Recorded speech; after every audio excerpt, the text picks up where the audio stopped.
Welcome back to the channel. I'm Joe Potter and this is the Vintage Underground.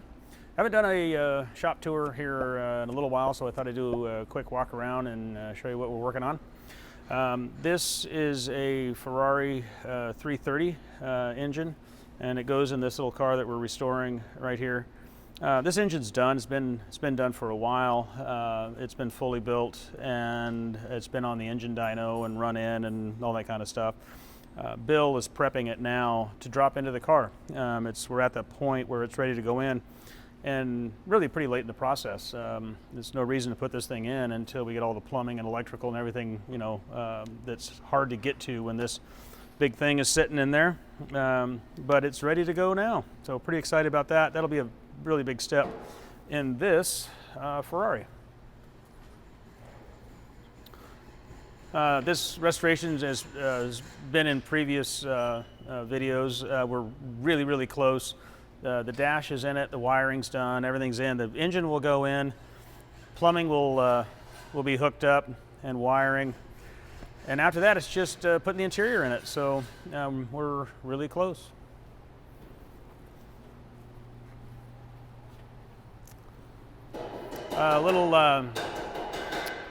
Sorry about the noise. I usually do these on Sundays, but it's when it's quiet, but it's a working day today, so it's gonna be a little bit of noise. Sunbeam Tiger, the car we've been working on. It's kind of about the same stage as the Ferrari. The engine's in it, it's been running. Everything's done and assembled. I think he's got a little bit more to do in the engine compartment. And then the interior. So that one's kind of at the same stage. It's a little Lancia Aurelia, and it has no front suspension because we are rebuilding it. Anybody that's worked on this era of Lancia knows that the suspension and steering setups are very unique. They're very cool, but it really like nothing else in the automotive world. MGTD, this is a restoration we did a while back, and it's been to its home and it's come back just for after it's got a few hundred miles on it, and we're just adjusting brakes and doing a few things like that. So it's just here for a few days to fix anything that came up after the restoration. Jaguar XK 140.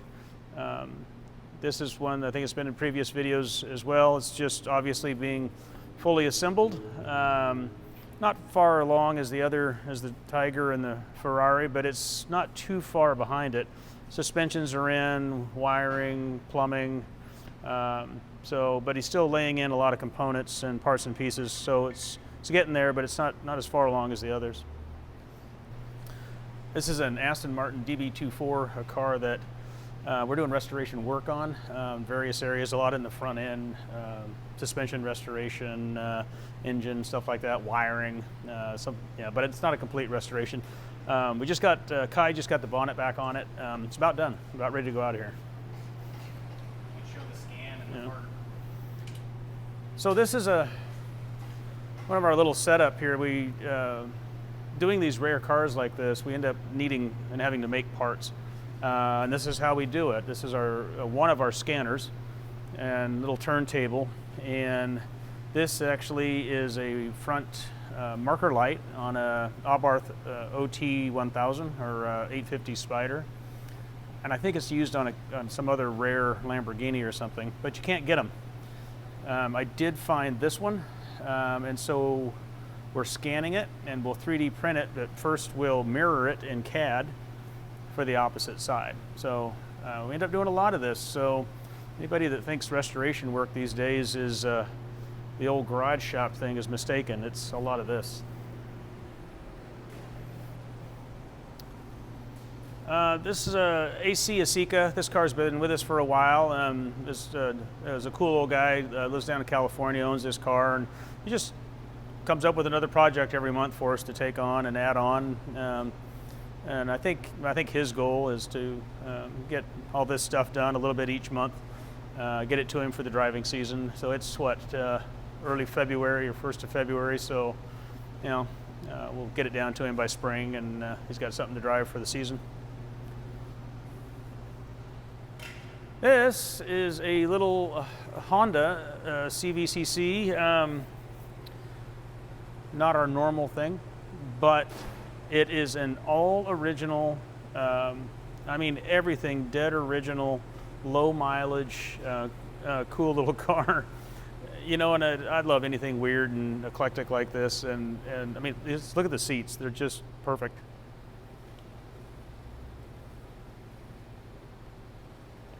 So, you know, it's cool stuff.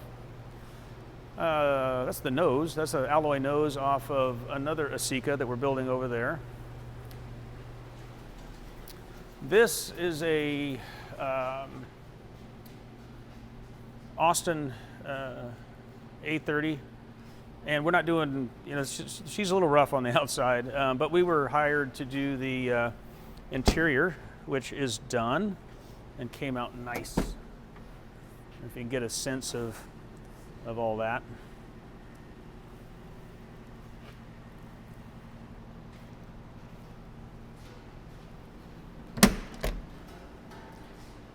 Cool little car. I don't know what he's going to do with it next, you know, if he's going to do body work on it or just leave it kind of patinaed like that. Either way, it's pretty cool.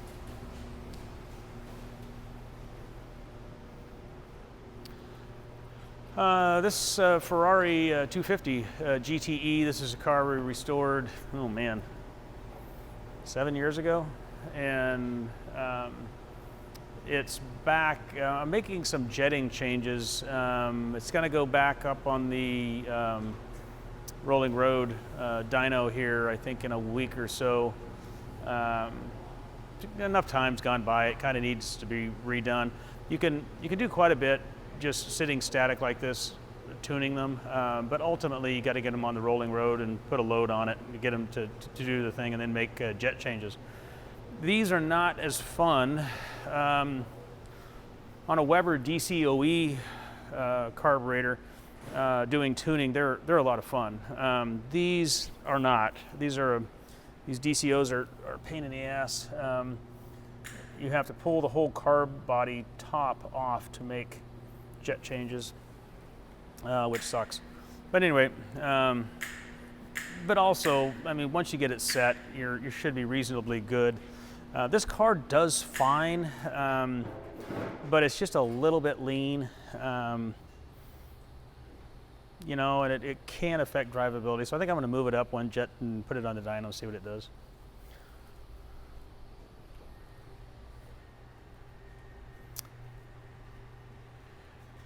Jensen Interceptor.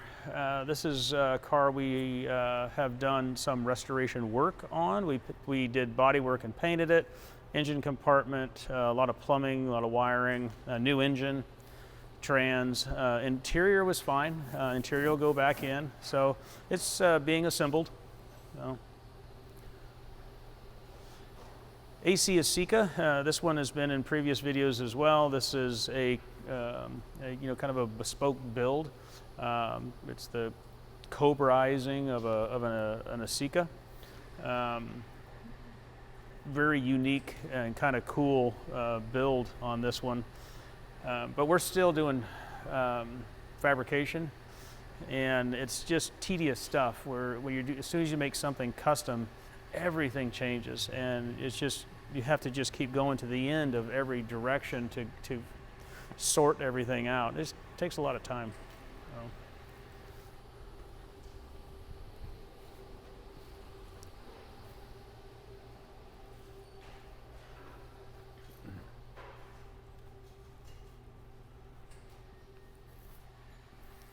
A little Abarth double bubble we're doing some interior work on. Not our restoration, but we're just doing the interior. This, I got a couple of things going on here. This semi-complete unit here is a Lancia, and we just did a full rebuild on this transaxle. So really, and the only thing we're held up on right now is the clutch. And they have a, you know, well, like everything with Lancia, they're weird, they're different, let's put it that way. And we were able to either source or make everything we wanted, with the exception of the clutch. and you can see how this face is checked. You know, I don't know if you can see it, but it's got cracks in it, as does the opposing face here. You can see this is just the weirdest clutch. But you know, we can get different versions of this. Anyway, we're working through that one. But that's a pretty common situation of well, here, I mean, you can see here this has been welded on. So somebody's already been in here modifying things, and we walk into that kind of stuff a lot, because a lot of these cars, when they were worked on, when they were not worth as much, often had some shady stuff done. So we got to work back out of that. The box is together, it's good. We're just out to the clutch now. We got to get through that. And so this, you know, this is the back of the car, and the clutch is in the back. So the driveline runs at engine speed, which was true of, you know, Lancias and Alphas and Alfetas, you know, that kind of stuff as well. This is the rear end that's actually going in that Asica. So this is a Cobra unit, but it's it's very similar to a Jag actually. So this is the engine for the Jensen Interceptor. This is a 440, and it's actually been run on the dyno. It's been taken, all the ancillary parts have been taken off. We're putting it back together the way it'll go together in the engine compartment, including air conditioning and whatnot. The biggest limiter on these 440s out of this era was the head design. You know, and these things would put out 220 horse, 250 horse on a 440 cubic inch engine, and they were pretty sad and pathetic. But we have put in different heads, aluminum heads, and a much better design, and you know, I think we hit 450 easily. Pretty dramatic difference. But you got to be careful doing that kind of stuff too, to make sure you don't then put all that power on downstream transmission, driveline, and rear end, that you're just going to break them. Thing is, on these Interceptors, it's all Chrysler, and it's pretty damn stout.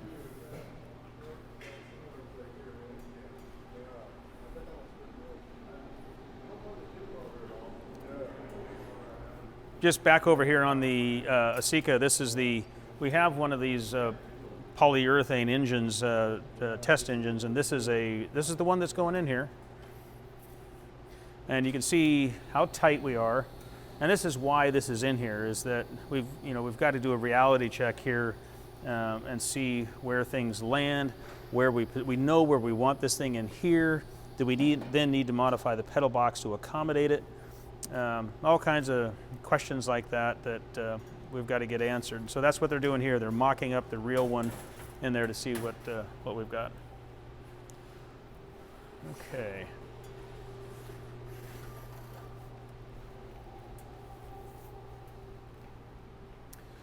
This is the XJ Coupe project. There's other videos on this one, but it is in the middle of the shop and progressing along.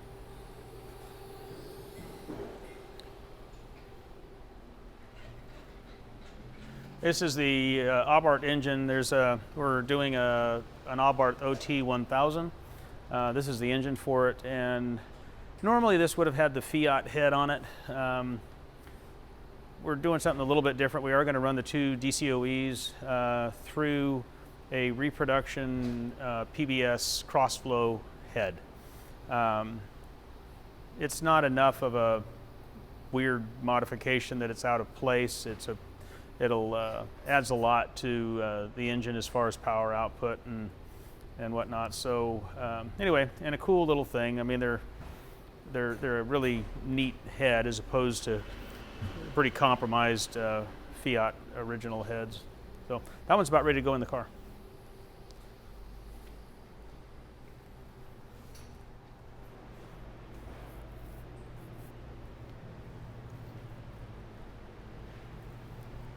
This Lotus Elite, it's an early Elite.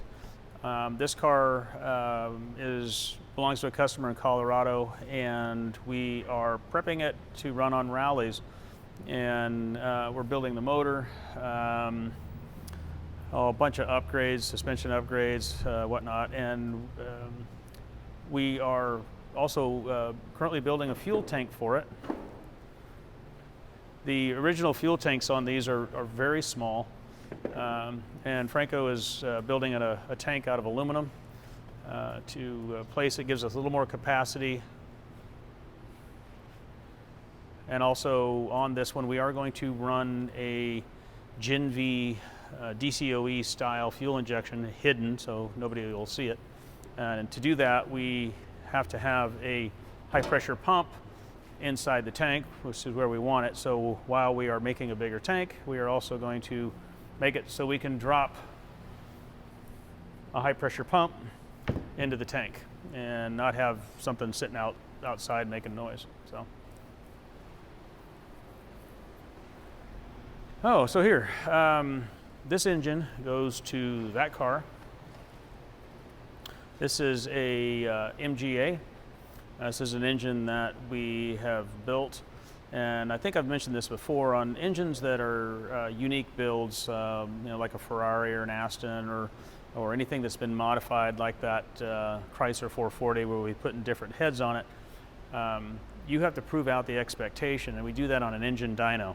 On something like this, which is a dead stock original cast iron MGA engine, there's really kind of no need for that. Everything's already known. All we have to do is prove out that it's there. So we've got it mounted on our engine, one of our engine run stands, and that's what they're doing now. They're just getting it plumbed up, and we're going to make it run and make sure we've got oil pressure and everything's doing what it's supposed to do, and there's no leaks. And if we do have some weird leak for some reason, hell of a lot easier to fix it here than it is when it's in the car. This car is just about done. This is what I call a resurrection. We've kind of featured this car before. This was their father's car, and they want it to look like it did. So we're really not doing anything with paint, but full mechanical build of, if you look under, the suspension has all been built, front and rear. So new engine, transmission, all suspension, brakes, plumbing, wiring, all is getting done. But the exterior will look like it does. It'll kind of look like it was when Dad drove it, and we are going to end up having to do the interior. It was so ratty that was just no way. Upholstery is kind of one of those things that's kind of really hard to do halfway. So we will go ahead and do the interior. Little MG N-type. This one is done. It was just had some running issues, and this car entered this customer's collection. It never really ran from the get-go. The brakes weren't set up correctly, and so that's what we were doing. It's been here for a little while, so we kind of fiddled through it and got carburetors and everything working. So it is actually sitting here waiting for me to put miles on it because it's been raining for the last few days. This little Saab Sonnet is the same story. This actually belongs to the same customer, and this car was purchased, and we have gone through and upgraded. We've done a lot of interior work. We redid the seal in the rear glass, and anybody that's ever done one of these knows how scary this glass is. This glass is not available, and you can see the shape of it. To pull this out, put a new seal in, and press it in is scary stuff. So, but we did it. Bunch of engine work, electrical, all that kind of resurrection work, and it also is waiting for me to put miles on it as soon as it stops raining.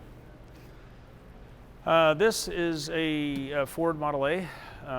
This car belongs to one of our customers, a Ferrari customer, and asked if we would work on it. This family has owned this car, I think, 1 or 2 years off of new. So it's been in the same family this entire time. And it got to the point where it was sitting for a long time and didn't run, and the motor was worn out. And so they've asked us to do that, to resurrect it. And it's the same situation. It's actually in great condition. We don't want to paint it. We don't want to lose any of that patina. But we've built a complete motor and transmission, and we've done brakes and suspension pieces just to bring it up so that everything works and is stable and they can use and drive the car, but leave it looking how it does.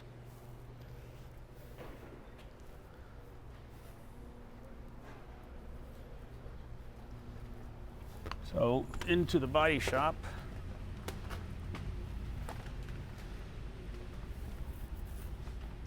Maserati Mistral, this one's probably been in previous videos. It's in construction phase on the chassis. All the alloy skins are off of it, and it is in it's rough shape. It's got a lot of rust in it, so there's a ton of work going on there. I mean, that's the A pillar on the passenger side.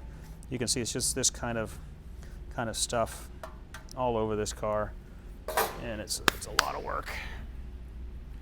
This is a bonnet for an E-Type. This is what they look like when they're not assembled. They are 4 distinct panels, and this one obviously is down to bare metal. It, like a lot of them, it had been punted slightly in the front, and so correcting that in metal. And yeah, only way to do it is to strip them and take them apart and do it correctly.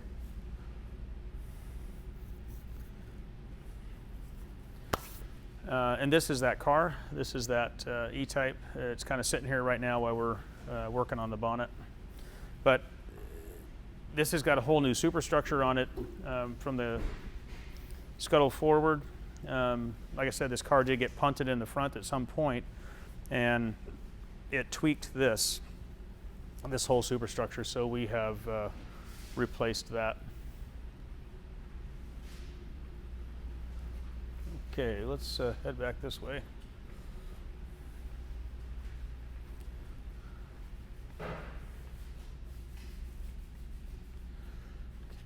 This is a Derby Bentley, and Rick is prepping it to go into the booth. It's dirty and dusty at the moment, but that's what blocking looks like. It's just a lot of car to block and sand. And something like this is got a lot of shape and contours and corners and edges, and all that stuff is really hard to deal with, or it just takes time. This is the bonnet for that car, and these are the wheel covers for the rear. You see it's got the same unique little Art Deco pattern on it. This is an Alpha SS Sprint Special, and it is just about ready to go in the booth. We are in the process of fitting the grille sections and other trim pieces. We had them de-chromed, and so now we want to fit them, and we get all that done before there's paint on it, and so everything fits and gaps work, and I don't have any weirdness going on because that stuff is impossible. That's not impossible, but it's certainly not the way to do it when it's got paint on it.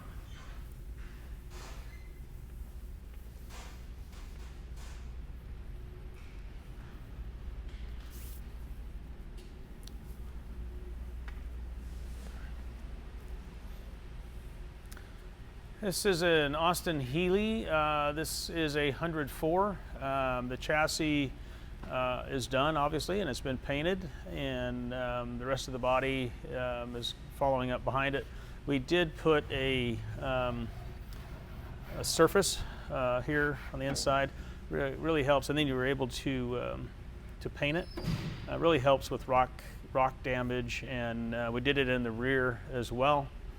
On the inside, just makes it a lot more sanitary, helps with noise, and certainly helps with rock or chip damage. And the wing that sits out here, we will do the same thing, so we won't get rock damage.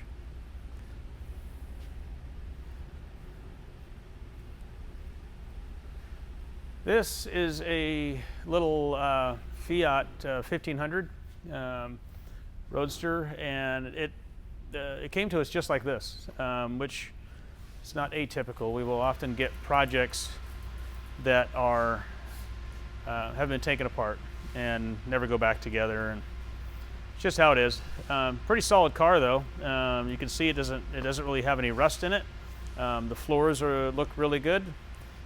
Somebody's kind of, it's like they tried to hand stripped it and put some primer on it, but we're, you can see, oh, there's leftover sand here from somebody went after it.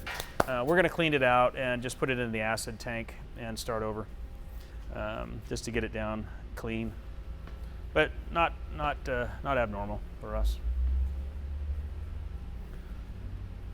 This little Ferrari 330, it's dusty, but it is just ready. Actually, it's been waiting to be cut, and then we'll assemble it.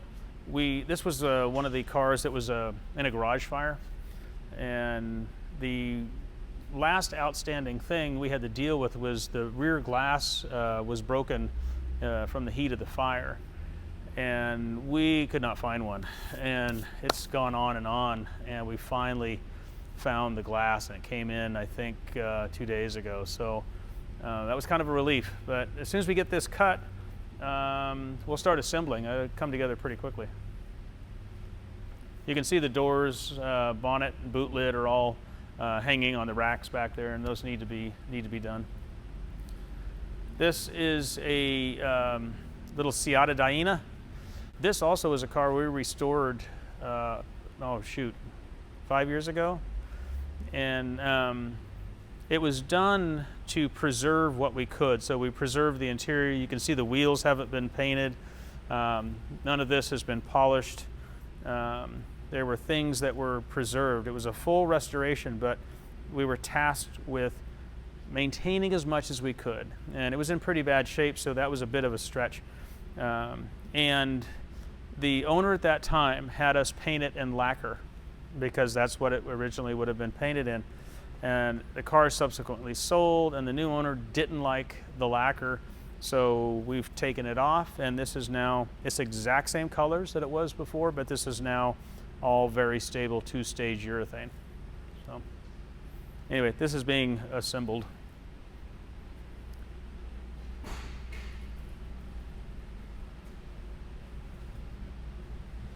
So hidden back here, not being worked on, is this little Fiat 500.